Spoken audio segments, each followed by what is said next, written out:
Hello students, welcome to study of maths and reasoning. तो GK GS के बहुत ही important प्रश्नों की सीरीज के साथ शुरू करते हैं इस वीडियो को। हमारा पहला क्वेश्चन यहाँ पर दिया है कि भीमबेटका किस राज्य में स्थित है।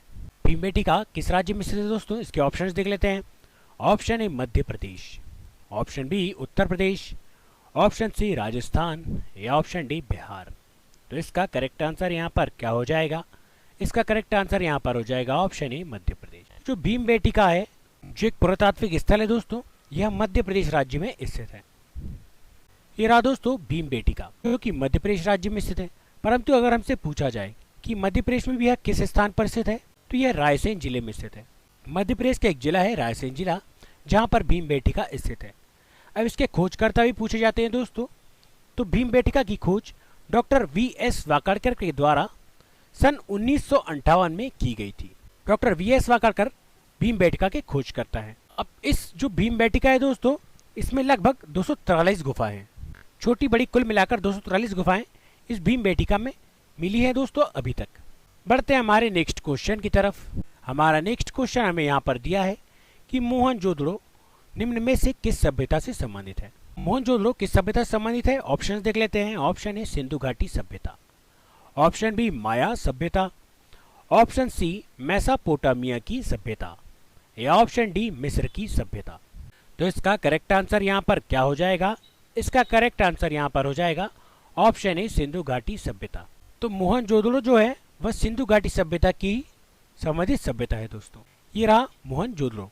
अब बात करें अगर मोहनजोदड़ो की दोस्तों, तो मोहनजोदड़ो को सन 1922 में खोजा गया था। पहला स्थान मिला था दोस्तों हड़प्पा और दूसरा स्थान मिला था मोहनजोदड़ो। मोहनजोदड़ो की खोज हुई थी 1922 में और इसके खोजकर्ता थे राखालदास बनर्जी, अर्थात राखालदास बनर्जी के द्वारा सन 1922 में मोहनजोदड़ो की खोज की गई थी। अब मोहनजोदड़ो को एक अन्य नाम से भी जाना जाता है दोस्तों।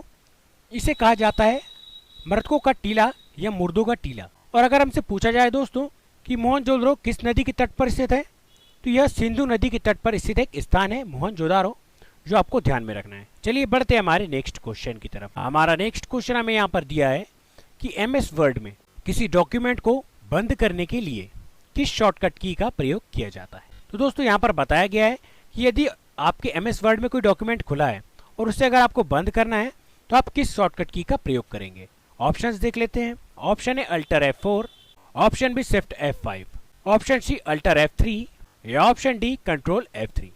तो इसका करेक्ट आंसर यहाँ पर क्या हो जाएगा? इसका करेक्ट आंसर हो जाएगा option A alter F4।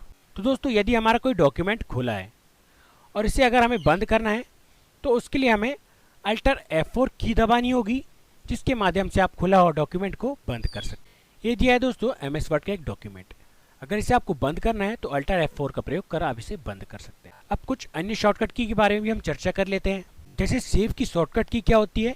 Save की शॉर्टकट की होती है कंट्रोल S। इसी के साथ सेव एज की शॉर्टकट की होती है F12। अब दोस्तों ये जो डॉक्यूमेंट है, इसको अगर आपको लेफ्ट हिस्से में ले जाना है या लेफ्ट अलाइनमेंट में लाना है तो इसके लिए एक शॉर्टकट की होती है कंट्रोल L। कंट्रोल L के माध्यम से आप इस टेक्स्ट को लेफ्ट साइड में ले जा सकते हैं। अब यदि इसी टेक्स्ट को आपको राइट साइड में ले जाना है दोस्तों, तो इसके लिए शॉर्टकट की होती है कंट्रोल R। और यदि इसी टेक्स्ट को आपको बीच में मध्य में लाना है या सेंटर में लाना है तो इसके लिए शॉर्टकट की होती है कंट्रोल E। तो ये शॉर्टकट कीज भी आपको ध्यान में रखना है। हमारा नेक्स्ट क्वेश्चन है कि विश्व एड्स दिवस कब मनाया जाता है। ऑप्शंस देख लेते हैं। ऑप्शन ए 8 मार्च, ऑप्शन बी 1 दिसंबर, ऑप्शन सी 5 जून या ऑप्शन डी 1 नवंबर। तो इसका करेक्ट आंसर यहाँ पर क्या हो जाएगा? इसका करेक्ट आंसर यहाँ पर हो जाएगा ऑप्शन बी 1 दिसंबर। तो प्रतिवर्ष 1 दिसंबर को विश्व एड्स दिवस मनाया जाता है। अब दोस्तों हमें यहाँ पर कुछ अन्य डेट भी दी हुई है, जिनके बारे में अगर हम देखें तो 8 मार्च को मनाया जाता है अंतर्राष्ट्रीय महिला दिवस। कौन सा दिवस मनाया जाता है दोस्तों? अंतर्राष्ट्रीय महिला दिवस। इसी प्रकार 5 जून को मनाया जाता है विश्व पर्यावरण दिवस। तो ये भी आपको ध्यान में रखना है दोस्तों। तो प्रतिवर्ष 8 दिवस 1 दिसंबर को मनाया जाता है। अब कुछ अन्य दिवस भी हम दिसंबर के देख लेते हैं दोस्तों। तो यहाँ पर 5 दिसंबर को प्रतिवर्ष विश्व मृदा दिवस मनाया जाता है। कौन सा दिवस मनाया जाता है दोस्तों? 5 दिसंबर को विश्व मृदा दिवस मनाया जाता है। इसी प्रकार 7 दिसंबर को सशस्त्र सेना झंडा दिवस मनाया जाता है। 10 दिसंबर को विश्व मानवाधिकार दिवस मनाया जाता है। 14 दिसंबर को अंतर्राष्ट्रीय ऊर्जा दिवस मनाया जाता है। और 16 दिसंबर को प्रतिवर्ष विजय दिवस मनाया जाता है। तो ये इंपॉर्टेंट डेज भी आपको ध्यान में रखना है दिसंबर के। चलिए बढ़ते हैं हमारे नेक्स्ट क्वेश्चन की तरफ। हमारा नेक्स्ट क्वेश्चन हमें यहाँ पर दिया है कि पुरातात्विक स्थल इनाम गांव कहाँ पर स्थित है। तो इनाम गांव किस राज्य में स्थित है दोस्तों? ऑप्शंस देख लेते हैं। Option A Karnataka, option B Uttar Pradesh, option C Gujarat या ऑप्शन डी महाराष्ट्र। तो इसका करेक्ट आंसर यहाँ पर क्या हो जाएगा? इसका करेक्ट आंसर यहाँ पर हो जाएगा ऑप्शन डी महाराष्ट्र। तो जो प्रसिद्ध पुरातात्विक स्थल है दोस्तों इनाम गांव, यह महाराष्ट्र राज्य में स्थित है। महाराष्ट्र में दोस्तों इनाम गांव तो स्थित है, परंतु इसके साथ साथ महाराष्ट्र में कुछ प्रमुख ऐतिहासिक स्थल भी स्थित है, जिनके बारे में अगर हम देखें तो यहाँ पर पहला है अजंता की गुफाएं। अजंता की गुफाएं महाराष्ट्र में एक प्रमुख ऐतिहासिक स्थल है जो कि बौद्ध धर्म से संबंधित है। इसके बाद क्रम में अगला आता है एलोरा की गुफाएं। तो एलोरा की गुफाएं भी महाराष्ट्र राज्य में स्थित है। इसी के साथ कार्ला की गुफाएं और कन्हेरी की गुफाएं भी महाराष्ट्र राज्य की प्रमुख गुफाओं में से एक है, जो कि प्रमुख ऐतिहासिक स्थल महाराष्ट्र के हैं। तो ये इंपॉर्टेंट पॉइंट आपको ध्यान में रखना है दोस्तों। चलिए बढ़ते हैं हमारे नेक्स्ट क्वेश्चन की तरफ। हमारा नेक्स्ट क्वेश्चन यहाँ पर है कि भारत के उच्चतम न्यायालय द्वारा दिए गए निर्णय डैश पर बाध्यकारी है। तो दोस्तों यहाँ पर कहा गया है कि जैसे अगर उच्चतम न्यायालय कोई निर्णय देता है तो वह किस पर बाध्यकारी होंगे। ऑप्शंस देख लेते हैं। ऑप्शन है किसी राज्य के राज्य क्षेत्र, ऑप्शन बी सभी राज्यों और केंद्र शासित प्रदेशों पर, ऑप्शन सी केवल जिला न्यायालयों पर, या ऑप्शन डी भारत के सभी न्यायालयों पर। तो हमारा करेक्ट आंसर यहाँ पर क्या हो जाएगा? हमारा करेक्ट आंसर यहाँ पर हो जाएगा भारत के सभी न्यायालयों पर। जब उच्चतम न्यायालय कोई निर्णय देता है तो वह भारत के सभी न्यायालयों पर बाध्यकारी होते हैं। हमारा आंसर क्या हो जाएगा दोस्तों? भारत के सभी न्यायालय। अब बात करें उच्चतम न्यायालय की, तो यहाँ पर दोस्तों जो जजों की संख्या होती है कुल 34 होती है, जिसमें से 33 न्यायाधीश होते हैं और एक होता है मुख्य न्यायाधीश। तो इस प्रकार कुल मिलाकर संख्या हो जाती है 34। इस मुख्य न्यायाधीश को चीफ जस्टिस ऑफ इंडिया के नाम से भी जाना जाता है दोस्तों। अब इसके बाद अगर बात करें कि इन न्यायाधीशों को शपथ कौन दिलाता है, तो इन न्यायाधीशों को शपथ दिलाता है भारत का राष्ट्रपति। जो भारत का वर्तमान राष्ट्रपति होते हैं वह इन न्यायाधीशों को शपथ दिलाते हैं। तो ये इंपॉर्टेंट पॉइंट भी आपको ध्यान में रखना है। अब अगर बात करें दोस्तों सुप्रीम कोर्ट की, तो सुप्रीम कोर्ट से संबंधित अनुच्छेद कौन सा है? वह अनुच्छेद है 124 सुप्रीम कोर्ट के तहत। और अगर बात करें हाई कोर्ट की, तो हाई कोर्ट से संबंधित अनुच्छेद है अनुच्छेद 214। तो ये दोनों अनुच्छेद भी आपको ध्यान में रखना है दोस्तों। चलिए बढ़ते हैं हमारे नेक्स्ट क्वेश्चन की तरफ। हमारा नेक्स्ट क्वेश्चन यहाँ पर दिया है कि निम्न में से डैश पूर्वी घाट की सबसे ऊंची चोटी है। तो पूर्वी घाट की चोटी सबसे ऊंची इनमें से कौन सी है, ये हमें बताना है। ऑप्शंस देख लेते हैं। Option A Doda Betta, option B Mahendragiri, option C Kolari Betta या ऑप्शन डी अनाईमुडी। तो इसका करेक्ट आंसर यहाँ पर क्या हो जाएगा दोस्तों? इसका करेक्ट आंसर यहाँ पर हो जाएगा ऑप्शन बी महेंद्रगिरी। तो इन सभी चारों ऑप्शन में से जो पूर्वी घाट की सबसे ऊंची चोटी है वह है दोस्तों महेंद्रगिरी। और अगर पश्चिमी घाट की पूछा जाए तो पश्चिमी घाट की है डोडा बेट्टा। ये दोस्तों महेंद्रगिरी जो कि ओडिशा राज्य में स्थित है। अब बात करें इसकी हाइट की दोस्तों, तो महेंद्रगिरी की कुल हाइट है 1501 मीटर।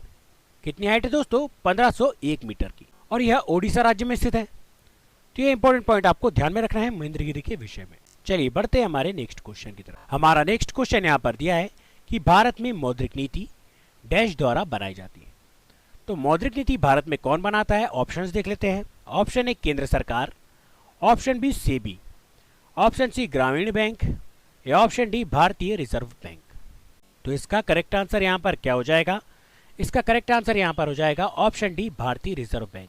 भारतीय रिजर्व बैंक भारत का सबसे बड़ा बैंक है जो भारत में मौद्रिक नीति बनाता है। तो ये इंपॉर्टेंट पॉइंट आपको ध्यान में रखना है। ये दोस्तों भारतीय रिजर्व बैंक का लोगो।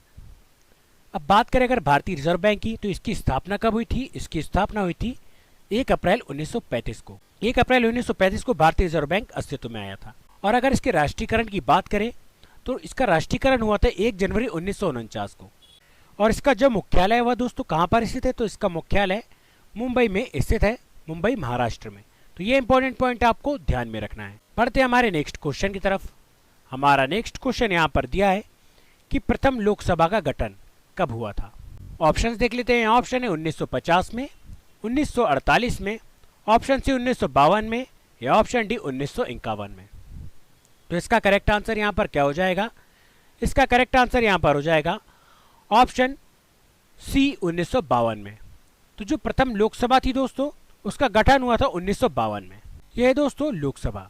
अब दोस्तों लोकसभा और राज्यसभा यह दो प्रमुख सदन हैं जो किसके अंतर्गत आते हैं, जो भारत की संसद के अंतर्गत आते हैं, अर्थात संसद के ये दो हिस्से हैं।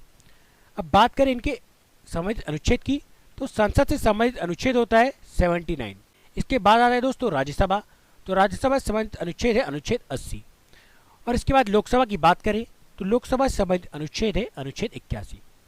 इसको याद करने की एक ट्रिक भी है दोस्तों कि संसद का स, राज्यसभा का रा और लोकसभा का ला, इससे ट्रिक बन जाती है सरल। तो स से संसद, र से राज्यसभा और ला से लोकसभा, ये आपको याद रखना है दोस्तों। बढ़ते हैं हमारे नेक्स्ट क्वेश्चन की तरफ। हमारा नेक्स्ट क्वेश्चन हमें यहाँ पर दिया है कि जगोई नृत्य किस राज्य का नृत्य रूप है। तो जगोई नृत्य किस राज्य से संबंधित दोस्तों? ऑप्शंस देख लेते हैं। Option A Odisha, option B Manipur, option C Andhra Pradesh या ऑप्शन डी असम। तो इसका करेक्ट आंसर यहाँ पर क्या हो जाएगा? इसका करेक्ट आंसर यहाँ पर हो जाएगा ऑप्शन बी मणिपुर। तो जो जगोई नृत्य है वह मणिपुर का एक नृत्य है दोस्तों। यह है जगोई नृत्य जो मणिपुर राज्य में किया जाता है। अब बात करें दोस्तों मणिपुर की, तो मणिपुर में एक झील है लोकटक झील, जिसमें विश्व का एकमात्र तैरता हुआ national park Keibul Lamjao national park स्थित है दोस्तों। ये रहा दोस्तों केबुल लामजाओ नेशनल पार्क, जो कि लोकटक झील पर स्थित है। और अगर बात करें दोस्तों कि मणिपुर की राजधानी क्या है, तो मणिपुर की राजधानी है इम्फॉल। तो दोस्तों आज के वीडियो में बस इतना ही। अगर आपको हमारा वीडियो अच्छा लगा है तो हमारी वीडियो को लाइक कीजिए, चैनल को सब्सक्राइब कीजिए और अपने दोस्तों के साथ शेयर कीजिए। और अगर आपको हमारे वीडियो से रिलेटेड कोई समस्या है तो आप कमेंट बॉक्स में कमेंट कर सकते हैं इस वीडियो के रिलेटेड। तो आज के वीडियो में बस इतना ही। मिलते हैं आपसे अगले वीडियो में, तब तक के लिए धन्यवाद।